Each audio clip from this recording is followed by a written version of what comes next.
Hello and welcome to my channel. Today I'm going to do a hair tutorial. So really showing you how I get this kind of lived in hairstyle that's all about having little bits of curls and waves and texture. This is great for anybody who has fine hair like me or straight hair and you want to get some body out of it. I feel like it kind of gives mermaid vibes. And I love how it's just kind of like lived in. I use like a lot of products to get some texture out of my hair, which desperately is fighting me and wants to be straight. But I do my best, and yeah, it's really kind of about finding this balance with like still having bangs, but I don't want to have like straight bangs and then curly hair. So there's kind of a few like tips and tricks for like getting a bit of integration between the bangs and the curls and waves in the hair. But yeah, a lot of you have asked about my hair, so here we go. I'm going to show you how I get it to this. And yeah, keep on watching if you want to see how to create this hairstyle. So this is my hair when it's freshly washed and blow dried. For your reference, I have fine hair. There is like a lot of it, so it easily gets like tangled and easily gets flat. It is this straight naturally, even without the blow drying, which I do not like, but it is what it is, right? Anyway, when it comes to blow drying, I basically rough dry, so there's nothing really to show you there, with the exception of a bit of a round brush with the bangs, but really all the styling comes in with the hot tools. In terms of shampoo, conditioner, my main shampoo is from Lush, and it's the one big. It's like a sea salt shampoo. Smells delicious.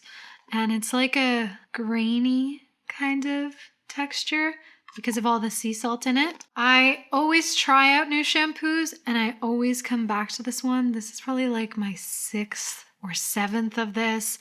It's just really the only shampoo I've found that actually gives lift to my really fine and straight hair. It just makes it feel really light and shiny. Whether the salt is maybe drying at the ends a little, I'm not sure, but it's a trade-off I'm willing to make. Conditioners, right now I'm using the Pureology Hydrate. I don't have anything particularly special to say about this one. I'm kind of always looking for a holy grail conditioner and I've never found one. It's good. I always look for a conditioner that makes your hair feel like that silky feeling. So when you brush your hair after a shower, it's just like so easy to brush out.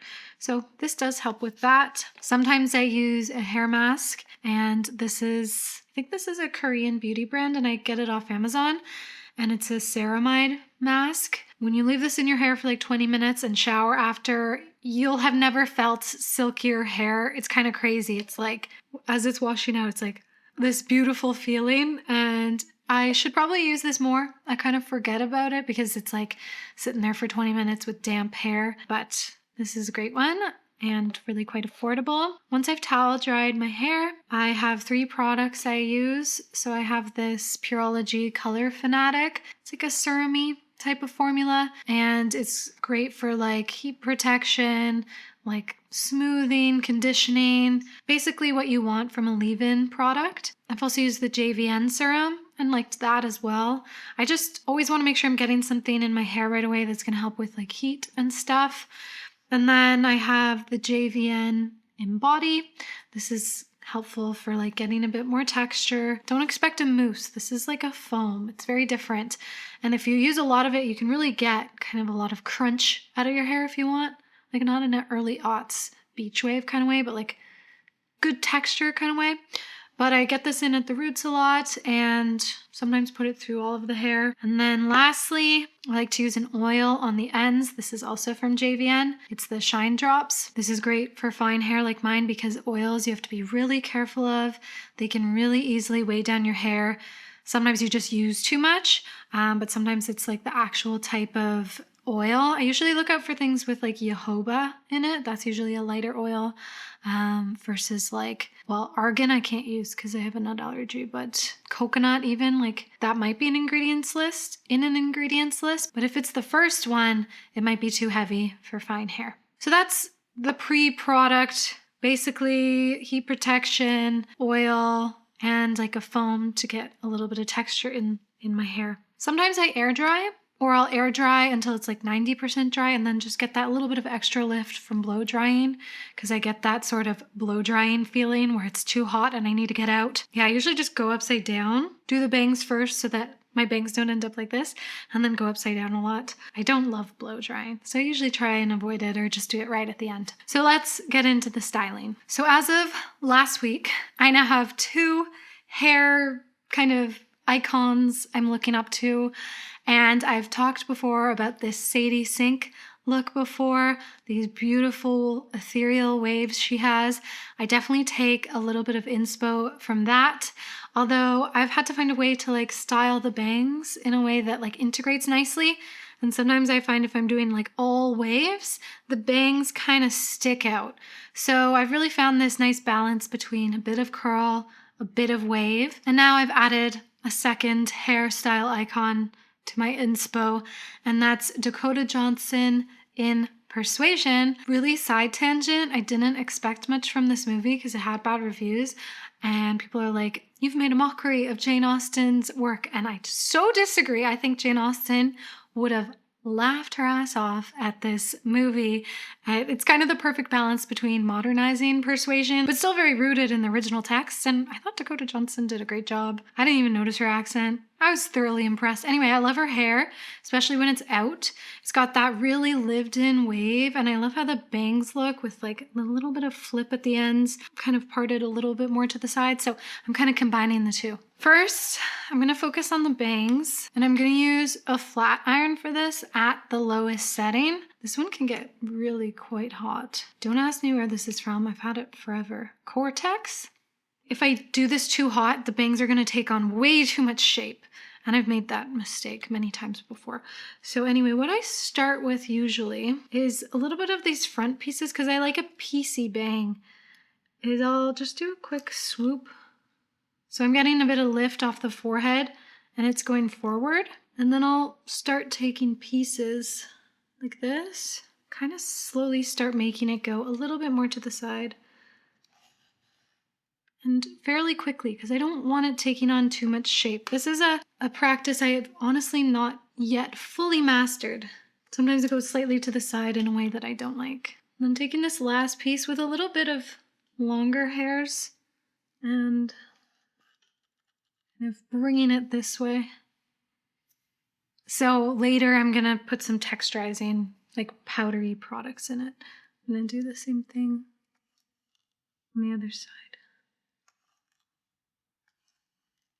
So on its own, it kind of looks weird before I start to bring more like curls into the rest of the hair. So now in the face framing layers, I like to take smaller sections, and this is where I'm going to do curls. I just find this is where you get the nice transition into any kind of waves I might be putting in from the more straight bangs. Is this on? When I want a style to last longer, I'll leave the heat on a little bit longer. Sometimes I'll just do this fairly quickly. And it's going to look very stiff at first, okay? It's going to look really weird until it all brushes out. Also, my hair, I just know it very well, so I usually curl it a little bit more than I think because it always drops the curl no matter what I do. Sometimes I'll think I'm looking like little Orphan Annie, and then 10 minutes later, it's all become like mermaid waves. And I like to press the curl up to help set it so it has more staying power. Okay, at this point I'm going to get some wave. So I'm switching to a wave wand. It's a lot of steps, guys. This isn't exactly a simple process, but you asked for it. So doing it not too long at the root, because I don't want to see like any like really intense lines from when it goes straight to when it goes wavy. Letting it chill a little bit longer in the midsection. And then the ends, try not to let it chill too long.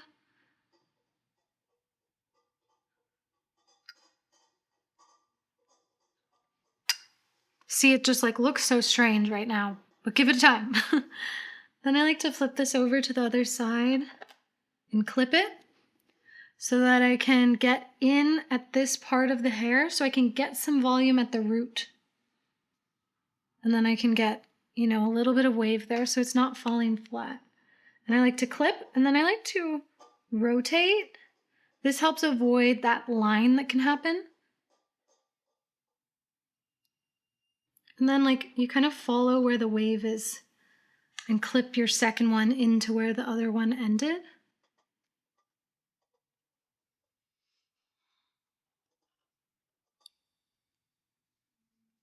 And then at this point, maybe I'll do another curl.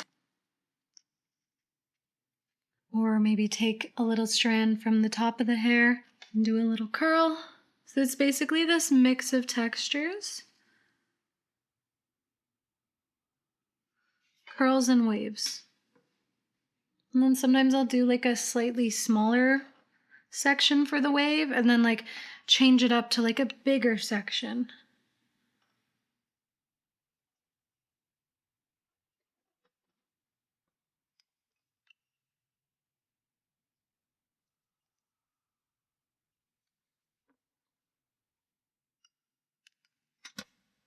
You can start to shake it up, but I do like to get the everything to start to just set so that the hair is really taking the shape before I brush it out. And yeah, it looks weird right now. And if there's any little straight pieces that you need to fix. So that's the gist of it. Just waves, a couple curls. Waves, a couple curls. And I do that around my whole head. When it comes to the back, it's just a reaching process, and I try to take hair from the top first and do some waves so that it's not just a bunch of flat hair right at the back of my head. I'll start from the top and then work my way down. The back always takes forever. So what I'm gonna do is I'm gonna finish off the rest of my hair off camera, following the same thing, wave, curl, wave, curl. I'm gonna show you how I shake it up, add the texture, and help it start to look really lived in and more natural. And yeah, then I'll show you how it looks all together with a makeup look and everything. So here's where it looks at the end of all the heat. As you can tell, everything's still looking a little stiff and a little bit separate from each other. So this is the point when I sometimes just start tousling it or start taking a brush to it really softly, and it starts to give it some fluff and just integrate everything.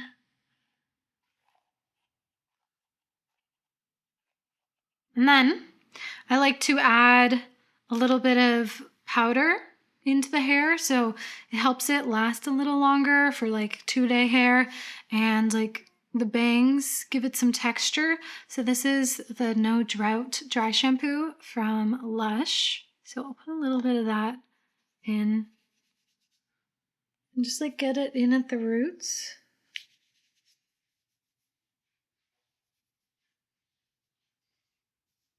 The funny thing is I still think it looks kind of weird, but it's I wait 15 minutes and it just kind of still does more flattening.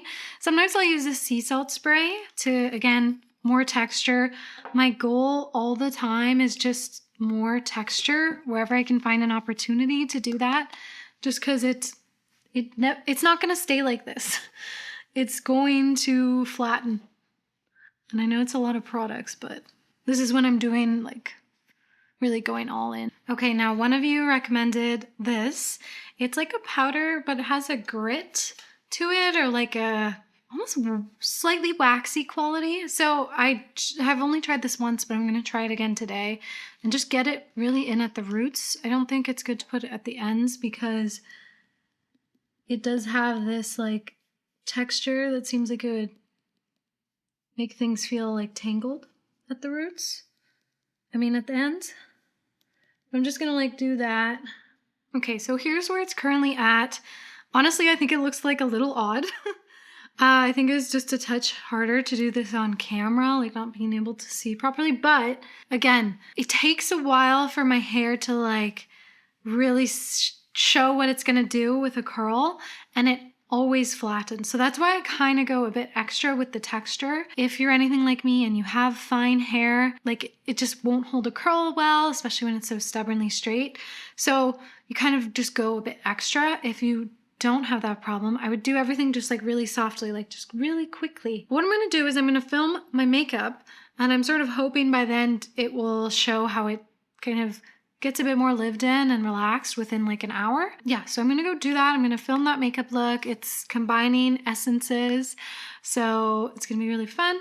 And I'm gonna do that and then come back to show you the hair after about an hour or so and the whole look all together. All right, I am back with the makeup look all done, and I think you can see how this has relaxed a little. It's kind of not so separate, and that was probably about 40 minutes or so. And yeah, just as the day goes on, it just kind of like settles a little bit. But this is the point I kind of like it best, where it really has a lot of nice texture going on with it. You can see the little bits of curls, the little bits of waves. And yeah, makeup just sometimes completes the hair look too. Like, it just brings everything all together. So yeah, I hope this was helpful for anybody who's ever been looking at my hairstyle. Really a go-to for me, the waves and the curls together, and just trying my best to get that volume with all the products and all the zhuzhing. So yeah, thanks so much for watching till the end. Until next time, may you all find yourselves a little bit of beauty magic, and I'll see you in the next video. Bye, witches.